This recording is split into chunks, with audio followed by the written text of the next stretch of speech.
Great. Hey, what's up, YouTube? Welcome to another video. My name is Prince Mason. This is my first video of the year, so happy new year to you guys, and it's amazing to see you people. As you guys can see, I look better than I looked last year, and it's not because I actually look better, but because I feel better. You just feel like me, and you look good and feel good too. So great. The first thing I want to talk about this year is the Canon R5C. This camera is going to be launched tomorrow, and I just want to tell you guys my thoughts on it and why I think this camera is going to be a game changer. I feel like this is going to be the beginning of something amazing, and we're going to get into all that. The reason why I feel this way. But yeah, so the camera is going to be launched tomorrow. Let's talk about a few specifications. The camera is going to supposedly, camera is supposedly coming with 8K 30, 8K 60, and both of them are going to be unlimited. So I know this is not like a video centric channel, but I mean, almost every camera now can do photos and videos, and I do YouTube too, so I use these cameras to record these videos. So, and I always advise photographers, if you're really good at photography, it won't hurt to learn a little video and add to that. So, yeah, so it's gonna have 8K 30 and 8K 60, and it's also going to shoot cinema raw light. That's Canon's own raw format. And the amazing thing is that it's going to be unlimited, like I said, and it's just crazy that Canon will give us unlimited recording, because I feel like it's only in their recent R3 that they have unlimited recording. So it's crazy that they're bringing out a new camera now. Well, not a new camera, I'll say more of a revamped camera that's going to have unlimited recording. So we're going to get into why I think this particular one is like the game changer when it comes to cameras and when it comes to like the mirrorless industry. I mean, a lot of other brands have brought out game-changing cameras, so don't think that I'm just saying like this is going to be the ultimate one or this is the only one that's happened. No, but I'm just giving you guys my thoughts on why I am really excited about this camera, and like I said, why I think it's going to change how the industry is going to see cameras moving forward. So it has 8K, it's going to have 4K 120, 10-bit 422. It's going to come with all these amazing flavors when it comes to recording video. Now, mind you, this is the R5C, so this is going to be the R5, but just a more video centric camera, just a more video centric R5, just an R5 that is going to focus more on videos and not just photos like the R5 that we have, right? So let's talk about Canon for a minute. Now, Canon, Nikon, all these cameras, they have been, I would say, for a while now when it comes to mirrorless, Sony has been leading the way, and all the other camera companies have been playing catch up. That's just the honest truth. Sony came out with amazing mirrorless technology, and not like they invented it, but they came into the mirrorless world and they said, okay, this is what the future of photography and videography is going to look like, so we're going to invest in this. And it took a while for Canon and Nikon to kind of like get their act together and say, okay, we're going to go all in on mirrorless too, like they're saying right now. And that gap just gives the other company or the other brand enough time to develop their technology and all that. And I feel like the cameras that Canon and Nikon have been putting out until recently were literally just placeholders for their customers, for their consumers. They didn't want a situation where they were going to lose all their business or all their market share to Sony. So they decided to put out placeholder. If in the case of placeholders, in the case of Canon, they brought out the EOS R, which is not an amazing camera. I mean, it's good. It can take decent pictures, it can take decent videos, and like the camera does not make the photographer. We all know this, but if you see a camera that's better than a camera, then you also have to recognize that. So the EOS R was just a placeholder, and then we had Nikon bring out the Z6 and the Z7, and Sony was bringing out like camera after camera and killing it and killing it.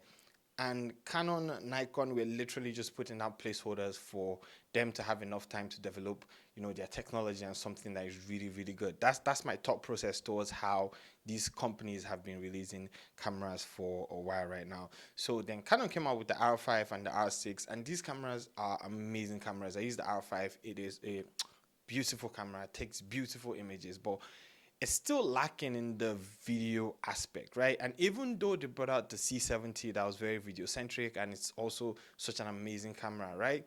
I feel like at that point they did not have the technology, or maybe they did and they were just waiting for a little while to, take their whole thing to a whole new level. I don't know. Who knows what their plan was for all these things, but these cameras were literally just placeholders. They were just keeping them there for the future, basically, so that they could release something that was or that is going to be a lot better. So let's talk about the R3 now. The R3 came out, amazing video specs, but when it comes to photography, it wasn't kicking it with the Sony A1, when it comes to resolution and all that. But the video specifications on that camera were amazing, right? So I feel like with the R5C, Canon is doing what they always wanted to do with R5. Maybe they didn't have that technology then. Maybe there was a shortage of chips, and like there is in the whole world right now, and they could not get the right parts to actually make the camera at that point. But the R5C that is coming out is what the R5 probably should have been when it launched, right? A camera that is amazing when it comes to photography and also can shoot great videos. That's what the R5C is right now. Now, why I feel like this camera is going to be a game changer when it comes to the photography industry is Canon has never been the brand to actually put everything in the camera. They've never been that brand. They're not that brand that will give you 4K, 120, 4K. I mean, even the 5D Mark IV didn't have 4K 60. The EOS R didn't have 4K 60. It's the R5 that came out now with all these codecs, and there were still shortcomings in the sense that these cameras were overheating, and like it's just what Canon is. Canon is not going to give you everything you want in one camera. So it's crazy right now that they are trying to do that with their new R5C. And if Canon is at that place where they feel like, okay, Sony's doing this and Nikon is doing this, like Nikon put out placeholders too. Let's not forget the Z6 and Z7 were literally placeholders for the Z6 II and Z7 II. And even then, if you compare those cameras with what the Z9 is, they're literally like toys compared to what the Z9 can do. The Z9 is amazing. So these brands were literally just putting out cameras to hold their consumers, let their consumers know that, look, man, we are still working on our technology and we are definitely going to bring out something amazing really soon. So nobody's holding their punches right now. Like everybody is, putting everything in their camera. And for Canon to do that too, to come out with a camera that can shoot 8K, 8K60 and shoot 4K up to 120 frames per second, and it's unlimited recording, no overheating, it's just a game changer. It just means that everybody is on the same page right now. And the people that win at the end of the day are me and you. We're the people that win in this race to create the ultimate camera. We're going to enjoy technology moving to a whole new level. So if this camera is everything that it says it is, with the rumors and everything, it's a game changer. It means that the industry is moving in one direction, and that direction is do everything possible to get new clients or keep the ones that you already have. And if you're going to keep putting all these amazing things in cameras, then we the consumers are always going to win. So that's why I think this camera is a game changer. The fact that Canon is Canon is throwing their hat in the ring that, you know what, we too can do this. Like we too can give you guys amazing specifications in a camera that can do almost any and everything. It's just crazy. Now, I feel like it's probably going to slow down the sales of the R5. But at the end of the day, we don't really know, because I don't know what the price is going to be. If it's going to be way more expensive than the R5, then, people will still opt to buy the R5. If it's just going to be a little bit more expensive, then you might want to spend that extra $500 or $1,000 to get the R5C so that you can get better video options. But if you don't need videos, then, just get the R5. Maybe this is probably going to drive the price of the R5 down in a few months and you'll be able to get that for cheaper. But I doubt that, because the camera is really not available right now. So there's just a lot of things to think about. How do I think this is going to compare to the C70? There are two different cameras. The C70 has internal ND filters. It has, even though they are mini XLR ports, but it still has that, and it is it's a documentary camera. It's that plug and play. But with cameras like the R5C, you probably still have to get external NDs and still fiddle with that. You have to get external audio sources if you're going to use XLR as your main audio. So it's all these things, but we don't know yet. At the end of the day, it's all speculation. We don't know. We've heard that the camera is going to come with a fan. I feel like that's going to make the camera just a little bit more bulky than I would like.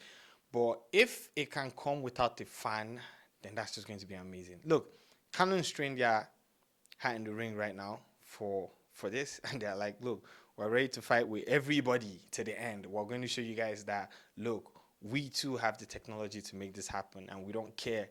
Right now we're not at the point where we're going to be trying to save our cinema line and push everybody to go buy a cinema line, because if they keep doing that, then people are just going to switch to Sonys and the Nikons, because those ones are putting everything in their cameras, and they're not literally telling people that they must buy the cinema line. But yeah, that's why I think this camera is going to be a game changer. And by the time it comes out tomorrow and it has all these specifications, it's just going to change the world. If it does, with Canon, there's always something. There's just that one thing that's going to be different.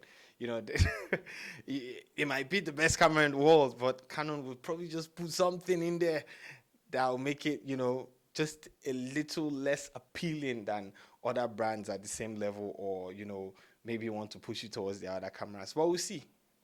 So, January 19th, yeah, that's the release date. And we'll see what happens. Anyways, thank you so much for watching this video. I'll see you guys in the next one. Have an amazing day, guys. Oh, by the way, before I go, I just wanted to point you guys down to my digital store. I have this amazing course where you can learn how to retouch amazing beauty images. There are 6 practice files for you, so you can get in there, dig in deep, learn, and take your retouch into a whole new level. The link is in the description below. Also, check out my retouching essentials pack, check out my skin tone lots, and I have a lot of videos coming out this year for you guys on retouching, on photography, on topics like this. Yeah, so you guys stay tuned. Hit that subscribe button. Hit that subscribe button, and yeah, comment below. Let me know what you think about Canon not holding back their punches and getting ready to jump into the industry the way we want them to. I'll see you guys in the next video. Have an amazing day, guys. Peace out.